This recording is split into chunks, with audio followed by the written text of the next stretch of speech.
Au cours des 3 dernières années, il est devenu de plus en plus difficile de discuter des problèmes de nos membres aux différentes tables en relation de travail.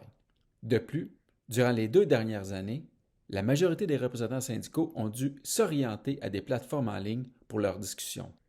Compte tenu de tous les défis posés par cette technologie qui enlève le facteur humain dans la conversation et que la priorité accordée par l'employeur à la situation de la COVID, nos problèmes ont été relégués au second plan. En septembre, lors de la dernière élection fédérale, alors que des rencontres et des grands rassemblements étaient organisés, la commissaire a indiqué qu'elle ne voulait pas nous rencontrer en personne, ce qui nous a obligés à nous mobiliser pour dire que la plateforme virtuelle ne serait pas acceptée comme une nouvelle norme pour nos patronales syndicales. Toujours en septembre, les dernières élections fédérales ont eu lieu et, comme le veut la coutume, une lettre de félicitations a été envoyée en octobre à notre ministre de la Sécurité publique nouvellement nommé. Cette lettre exprimait également le besoin de se rencontrer et énumérait certains problèmes majeurs nécessitant son attention. Sans réponse, une lettre de suivi a été envoyée en décembre, demandant, une fois de plus, une rencontre pour discuter de l'état du moral des agents correctionnels. En février, sans aucune réponse, le point d'ébullition a été atteint. Il fallait faire quelque chose pour lever le drapeau sur ce manque de respect et montrer à la fois au SCC et au gouvernement que nous ne serons plus repoussés et ignorés. La campagne qui a été lancée à ce moment-là est très différente des mobilisations que nous avons faites dans le passé.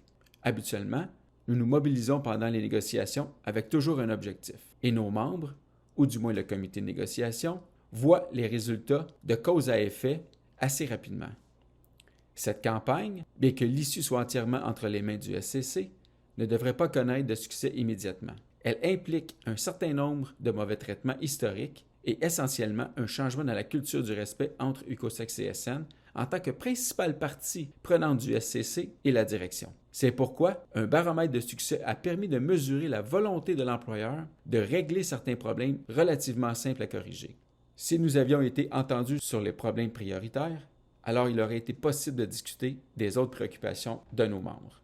Notre campagne de respect a été lancée le dimanche 27 février. Nous avions organisé une conférence de presse, une mobilisation au bureau du ministre et envoyé des autocollants sur l'indicateur de morale ainsi que du ruban adhésif, afin que nos membres puissent répondre au manque de respect de l'employeur par un geste similaire.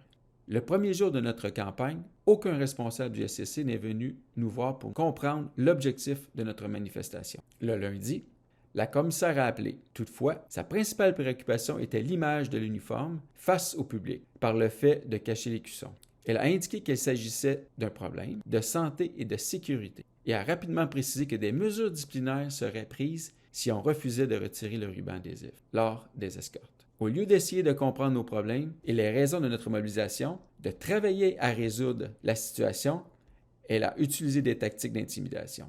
Elle a suggéré de nous rencontrer à la fin du mois de mars, indiquant, encore une fois, son manque de respect pour nos problèmes.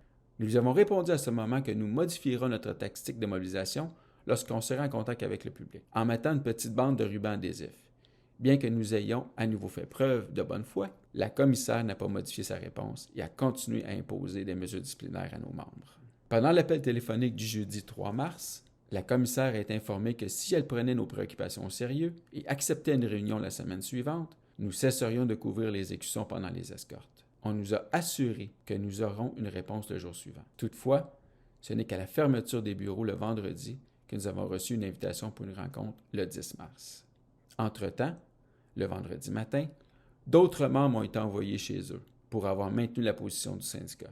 Ceci est grave, car la commissaire, qui a la balle dans son camp, et choisit de continuer son intimidation alors que la solution était une simple réunion.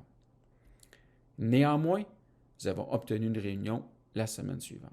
Et, de toute bonne foi, notre tactique a été modifiée en présence du public. Le 7 mars, des lignes d'information ont été organisées dans tout le pays afin de montrer notre solidarité et d'exprimer notre reconnaissance aux membres qui ont résisté aux menaces de l'employeur lors des manifestations pacifiques. Le 10 mars, la réunion prévue avec la commissaire a finalement eu lieu dans sa salle de conférence à Ottawa. 18 points affectant l'insatisfaction de nos membres ont été officiellement déposés. Même si aucun d'entre eux n'était nouveau, tous ont été discutés pendant des années. Nous avons donc donné la priorité à 3 de ces problèmes. S'ils étaient réglés immédiatement, nous mettrions fin à la mobilisation.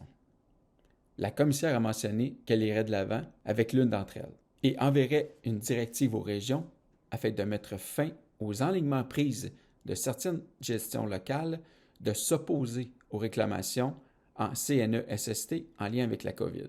Mais elle a mentionné toutefois qu'elle ne répondrait pas sur la question des jours fériés désignés payés. Concernant les outils de travail dont nous avons besoin, tels que les scanners corporels, la détection des drones, les gilets à double protection, les gants de fouille, elle nous a dit que nous recevions une mise à jour le 31 mars, par une présentation de son équipe. Concernant les autres points, elle nous a promis un suivi par téléphone le lundi 14 mars. Le lundi est passé et nous avons reçu son appel seulement le mardi, et ce, sans aucun suivi. Elle a laissé entendre qu'elle était toujours en train d'examiner les questions relatives aux jours fériés et qu'elle nous rappellerait. Cette réponse, nous ne l'avons pas reçue avant le 22 mars, date à laquelle elle a mentionné, sans raison, qu'elle ne reviendrait pas sur son interprétation. Le 25 mars, nous avons rencontré le ministre de la Sécurité publique. Le ministre a ouvert la réunion en s'excusant de ne pas avoir rencontré plus tôt et s'est engagé à établir une relation de respect avec nous pour l'avenir. Nous avons discuté des outils dont nous avons besoin pour accomplir nos tâches, du manque de reconnaissance pendant la COVID, de la campagne de respect en cours et de l'état des relations entre UCOSAC-CSN et le ministère. Il a indiqué que nos problèmes seraient discutés au cabinet et a semblé préoccupé par le fait de ne pas avoir les outils appropriés pour l'accomplissement de notre travail. Il s'est engagé à rester en contact avec nous pour tout développement et a indiqué son intention de visiter certains de nos établissements.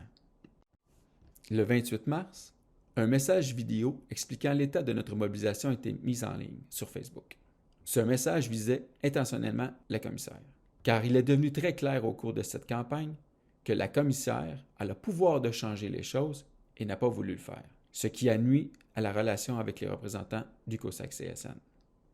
Le même jour, un rassemblement a eu lieu dans la région de l'Atlantique, devant les bureaux régionaux du SCC, pour protester contre l'application insensée de la discipline par cette région et souligner les incohérences entre les différentes directions régionales. Nous avions promis d'intensifier notre mobilisation et cette manifestation a été le résultat clair de l'inaction des commissaires et de la discipline musclée du commissaire régional de l'Atlantique. Le 1er avril, nous avons diffusé la vidéo du poisson d'avril, qui laissait entendre que la commissaire était enfin prête à s'occuper de nos problèmes. Malheureusement, ce n'était pas le cas, ce qui a fait d'elle le poisson d'avril.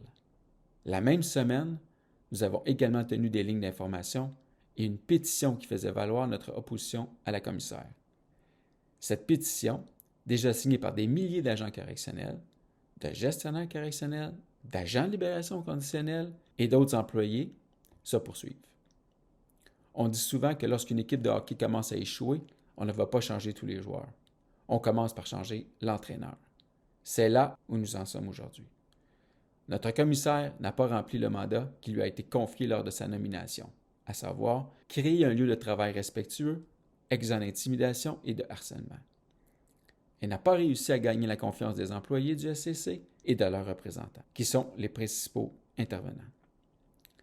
Elle n'a pas répondu aux préoccupations des employés, faisant souvent passer les intérêts d'autres intervenants, comme les groupes d'intérêt public, en priorité, au lieu de donner la priorité aux intérêts des employés. Notre dernière réunion patronale syndicale nationale à Ottawa a été marquée par une mobilisation d'au moins 150 membres des régions de l'Ontario et du Québec, ainsi que de plusieurs membres qui avaient été renvoyés chez eux pour avoir manifesté pacifiquement au début du mois de mars. Pendant la pause, la commissaire a été invitée à assister au rassemblement. Bien qu'elle ait refusé de répondre aux questions importantes de nos membres sur place, nous lui avons clairement démontré que nous étions tous frustrés par son leadership. Nous ne sommes pas au bout de nos peines. Nous poursuivrons nos efforts pour améliorer nos conditions de travail et nous continuerons à discuter avec le SCC des moyens pour y arriver à un changement. Nos tactiques et notre stratégie changeront, mais l'objectif restera le même. Au-delà des simples mots de reconnaissance, nous voulons des actions concrètes pour un changement positif. Nous méritons le respect et nous exigeons le respect.